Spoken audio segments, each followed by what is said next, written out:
Dear students, good morning. Welcome to online class of 3rd semester KTCT Arts and Science College. I am Sabina, Assistant Professor, Department of Commerce. The subject handled by me is Elective Paper Cooperation. നിങ്ങൾ elective paper പഠിച്ചു തുടങ്ങുന്നത് ഈ semester മുതലാണ്. നിങ്ങളുടെ സബ്ജക്റ്റിൻ്റെ title principles of cooperation. ഇതാണ് നിങ്ങളുടെ സബ്ജക്റ്റിൻ്റെ front cover. നിങ്ങൾക്ക് ഈ സബ്ജക്റ്റിൽ 5 മൊഡ്യൂളുകൾ പഠിക്കാനുണ്ട്. അതിൽ ആദ്യത്തെ മൊഡ്യൂളാണ് origin and development of cooperation. കോഓപ്പറേഷൻ്റെ മീനിങ് സഹകരണം എന്നാണ്. Introduction.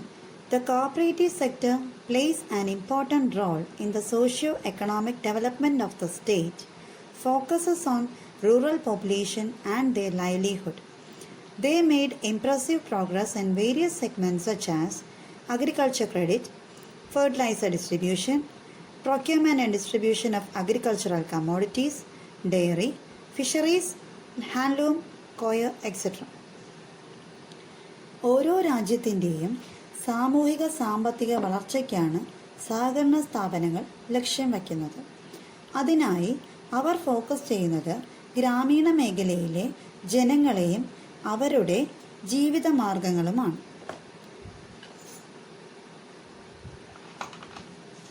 അതിനായി കാർഷിക വായ്പകളും കൃഷികൾക്ക് ആവശ്യമായ വളങ്ങളും മറ്റും വിതരണം ചെയ്യുക, പാൽ, മത്സ്യം, കയർ മേഖല എന്നിവയുടെയെല്ലാം പുരോഗതിക്ക് വേണ്ടി പ്രവർത്തിക്കുകയും ചെയ്യുന്നു.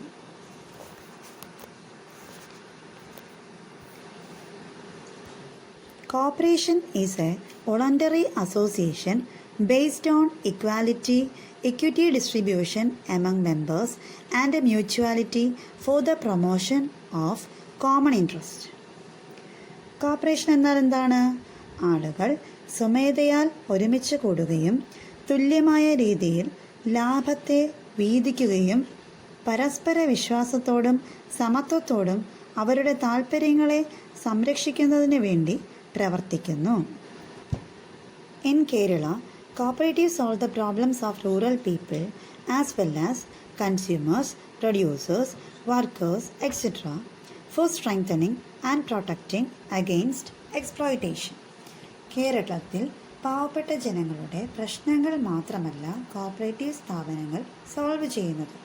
അവർ നമ്മുടെ സമൂഹത്തിലെ കർഷകരെയും ചെറുകിട ഉൽപ്പാദകരെയും തൊഴിലാളികളെയും സഹായിക്കുന്നുണ്ട്. അതുപോലെ ഗവൺമെൻറ് തന്നെ കോഓപ്പറേറ്റീവ്സിൻ്റെ വളർച്ചയ്ക്ക് വേണ്ടി പഞ്ചവത്സര പദ്ധതികളിലും ഉൾപ്പെടുത്തിയിട്ടുണ്ട്. Origin. Cooperation is derived from Latin word cooperare. Co means with and operare means to work. Cooperation എന്ന വാക്ക് എങ്ങനെയാണ് രൂപപ്പെട്ടത്? അത് ലാറ്റിൻ വാക്കായ കോഓപ്പററി എന്നതിൽ നിന്നാണ്. കോ എന്നാൽ ഒരുമിച്ച്, ഓപ്പററി എന്നാൽ ജോലി ചെയ്യുക, അതായത് ഒരുമിച്ച് ജോലി ചെയ്യുക. ഇതാണ് കോഓപ്പറേഷൻ എന്ന വാക്കിൻ്റെ അർത്ഥം. Meaning. The word cooperation means works together or act together. 3 sense: sociology, economy and legal. Cooperation എന്ന വാക്കിൻ്റെ അർത്ഥം സഹകരണം, അതായത് ഒരുമിച്ച് പ്രവർത്തിക്കുക അല്ലെങ്കിൽ എല്ലാവർക്കും വേണ്ടി പ്രവർത്തിക്കുക.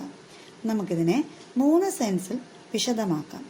First one, sociology. സോഷ്യോളജിയിൽ സാമൂഹിക വിദഗ്ധർ, സോഷ്യോളജിസ്റ്റുകൾ പറയുന്നത് എന്താണെന്ന് വെച്ചാൽ സമൂഹത്തിൽ ഒത്തൊരുമ കൊണ്ടുവരുന്നതിന് വേണ്ടി കോഓപ്പറേറ്റീവ് മൂവ്മെൻറ്റ്സ് വേണം എന്നതാണ്. അടുത്തതായി എക്കണോമിസ്റ്റുകളാണ് എക്കണോമിയിൽ പറയുന്നത്, അതായത് സാമ്പത്തിക വിദഗ്ധരുടെ അഭിപ്രായത്തിൽ സമൂഹത്തിൽ പിന്നോക്കം നിൽക്കുന്നവരുടെ ഉന്നമനമാണ് ലക്ഷ്യം വയ്ക്കുന്നത്. Next, legal sense. ലീഗൽ സെൻസിൽ പറയുന്നത് എന്താണെന്ന് വെച്ചാൽ ആളുകൾക്ക് നിയമപരമായ പ്രിഫറൻസുകളും ഇളവുകളും നൽകുക എന്നുള്ളതാണ്. Definition. According to Cooperative Planning Committee, cooperation is a form of organization in which persons voluntarily associate together on the basis of equality for the promotion of their economic interest. അതായത് cooperative planning കമ്മിറ്റിയുടെ അഭിപ്രായത്തിൽ കോപ്പറേഷനെ define ചെയ്തിരിക്കുന്നത് എങ്ങനെയാണെന്ന് വെച്ചാൽ, ഒരു കൂട്ടം ആളുകൾ സ്വമേധയാൽ ഒരുമിച്ച് നിന്ന് അവരുടെ സാമ്പത്തിക താൽപ്പര്യങ്ങൾ സംരക്ഷിക്കുന്നതിന് വേണ്ടി പ്രവർത്തിക്കുന്നു എന്നുള്ളതാണ്. വേറെ ഒരുപാട് ഡെഫിനിഷൻസ് നിങ്ങളുടെ ടെക്സ്റ്റ് ബുക്കിൽ കൊടുത്തിട്ടുണ്ട്. എന്നാലും സിമ്പിളായിട്ടുള്ള ഒരെണ്ണം ഞാൻ ഇവിടെ പറയുന്നേ ഉള്ളൂ. ഫീച്ചേഴ്സ്. കോർപ്പറേഷൻ്റെ ഫീച്ചേഴ്സാണ് പറയുന്നത്. First point, association of persons. ഒരു സഹകരണ സ്ഥാപനത്തിൻ്റെ നിലനിൽപ്പ് എന്ന് പറയുന്നത് ഒരു കൂട്ടം ആളുകൾ അതിനു വേണ്ടി പ്രവർത്തിക്കാൻ ഉണ്ടാവുക എന്നുള്ളതാണ്. അതായത് ഒരു സ്ഥാപനം പ്രവർത്തിക്കണമെങ്കിൽ അതിനകത്ത് ആര് വേണം? ആളുകൾ ഉണ്ടായിരിക്കണം. Second point, enterprise.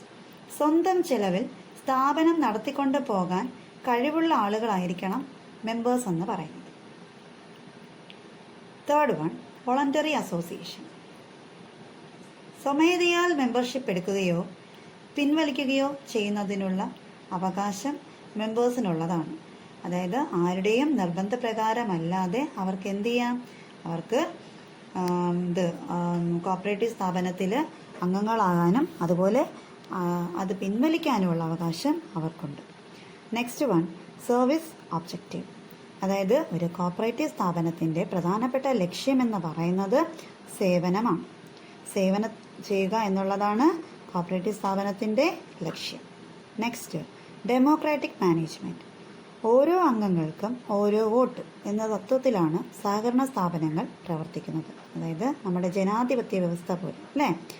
Next, equity. ഇവിടെ ജാതിയുടെയോ മതത്തിൻ്റെയോ വിദ്യാഭ്യാസ യോഗ്യതയുടെയോ പേരിലൊന്നും തന്നെ വിവേചനം ഇല്ല. ആർക്ക് വേണമോ എന്താവാം ഇവിടുത്തെ മെമ്പേഴ്സായിട്ട് വരാം. Next, social justice. മുതലാളി എന്നോ തൊഴിലാളി എന്നോ വേർതിരിവില്ല. ഇവിടെ അങ്ങനെ ഒരു വേർതിരിവില്ല. ആർക്ക് വേണമോ എന്ത് ചെയ്യാം? മെമ്പർഷിപ്പ് എടുക്കാം. കോപ്പറേറ്റീവ് സൊസൈറ്റിയുടെ മെമ്പർഷിപ്പ് എടുക്കാം. പണക്കാരനെന്നോ പാവപ്പെട്ടവനെന്നോ ഒരു വേർതിരിവ് ഇവിടെയില്ല. Next, socio economic. രാജ്യത്തിൻ്റെ സാമൂഹിക സാമ്പത്തിക പ്രവർത്തനത്തിൻ്റെ ഫലമാണ് ഒരു കോപ്പറേറ്റീവ് സെക്ടർ എന്ന് പറയുന്നത്. Next feature, proportionality or equality. Surplus ഉണ്ടായാൽ അത് തുല്യമായിട്ടോ ആനുപാതികമായിട്ടോ വിഭജിക്കണം. അതായത് അധികം എന്തെങ്കിലും കിട്ടിയാൽ, അതായത് പ്രോഫിറ്റ് ഉണ്ടായാൽ അതെന്ത് ചെയ്യുക? മെമ്പേഴ്സിൻ്റെ ഇടയിൽ തുല്യമായിട്ടോ അല്ലെങ്കിൽ ആനുപാതികമായിട്ട് പ്രൊപ്പോർഷനേറ്റ് ആയിട്ടോ എന്ത് ചെയ്യുക? വിഭജിച്ചെടുക്കാം. Next point, universal movement. Cooperative movement എന്ന് പറയുന്നത് എല്ലാ രാജ്യങ്ങളിലും എന്ത് ചെയ്യുന്നതാണ്? കാണപ്പെടുന്നതാണ്.